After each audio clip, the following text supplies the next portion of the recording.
Day camaradas, this is Toman Jingero Polonsky with Capoeira Live Show, and today's episode gonna be about Ido Portal's thoughts and things he's said in the past about Capoeira.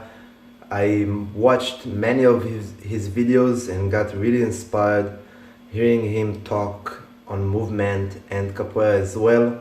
And I think maybe some people think that because he left Capoeira, actually he didn't leave Capoeira, but maybe because he started as Capoeira and now he's doing other stuff as well, they may think that he doesn't like Capoeira as much as he used to, or he left it, I don't know, whatever.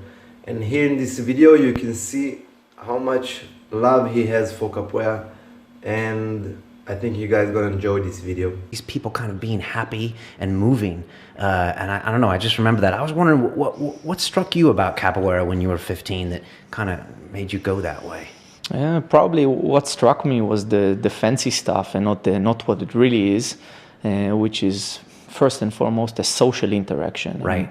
Movement, corporal dialogue, movement conversation. It's a tactical game. It can take on a full-on fight moments, and it can be also like more showy or take on different expressions. But it always happens in a context of a culture, society happening around it. And what got me into it is not what got me to stay there. It's two different things, but it was the movement. The movement that got me in there, the fancy movement first, and then I stayed because of not the fancy movements and the more intricate, the more interesting, the cultural aspect. What's an example of one of your dogmas, or what was an original dogma? Capoeira, for example. Okay. I'm a capoeira guy. That's my dogma. That's my thing, you know. Right. And then your goals and methods would be what? Then I was like, one of my goals was to move really well. And I realized, like, I don't want to just move capoeira really well. I want to move really well. But then the methods that I used didn't produce the results because I kept on holding to the capoeira dogma, trying to kind of bring all these tools of movement, these methods of movement into the capoeira context. And if they didn't match the capoeira context, then I wouldn't use them because I'm the dogmatic capoeira guy. And that was a huge dogma for me. Originally, it was within martial arts, just looking for a different perspective inside martial arts. And then in capoeira, kind of more pinpointed. I traveled many years to Brazil and brought also teachers from Brazil and learned from them. And then it kind of broadened out into other fields of movement. And why did you get into capoeira in the first place? It was kind of a weird thing where I wasn't really attracted to it so much. Really? Yeah, I was kind of dragged there by a friend. I was into the Eastern martial arts and all this drumming and singing in Portuguese and the weird instruments. It wasn't really my thing. Uh-huh. And I went there and did a first lesson. I didn't think I would come back, but then I came back and tried again, and little by little I just fell in love with the whole thing. Originally it was the acrobatics, and which was adding into the martial arts side, which I was already familiar with, and then I stayed because of other things. I came because of certain things, but I stayed because of other things. What were those other things?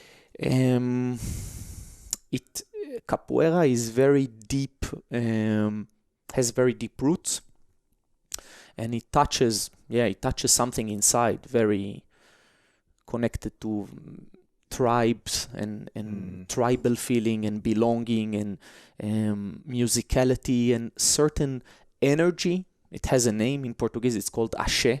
That once it's felt, there is, it's just a new type of experience that you keep on seeking a lot. Mm-hmm. And that was kind of the thing that left me inside capoeira. What was the greatest lesson you learned about yourself through the art of capoeira? I learned many great lessons about community, about my physicality, rhythm, music, which were things that I had inside of me, but I didn't really realize and wasn't exposed to it before. Mm-hmm. And of course, being a teacher and sharing, making the cycle complete, being a student that learns and a teacher that teaches, and it's kind of feeding both roles feed each other. 15 years old, I went out of a class in school, and I saw an ad for capoeira training, and it was like a day after I saw Only the Strong Survives, and was blown away by the movie and this strange art. So I decided to go. I ripped the ad so only I could enjoy the class, and I went with a friend. And I was really kind of suspicious. It looked like a dance type of thing, and I wasn't really into that. And started to train, and rather quickly I became one of the leading students, and started to help to teach. And later on, a year later, at 16 years old, I was already in a trip to Brazil with a couple of other capoeiristas friends, and this is the way that everything started.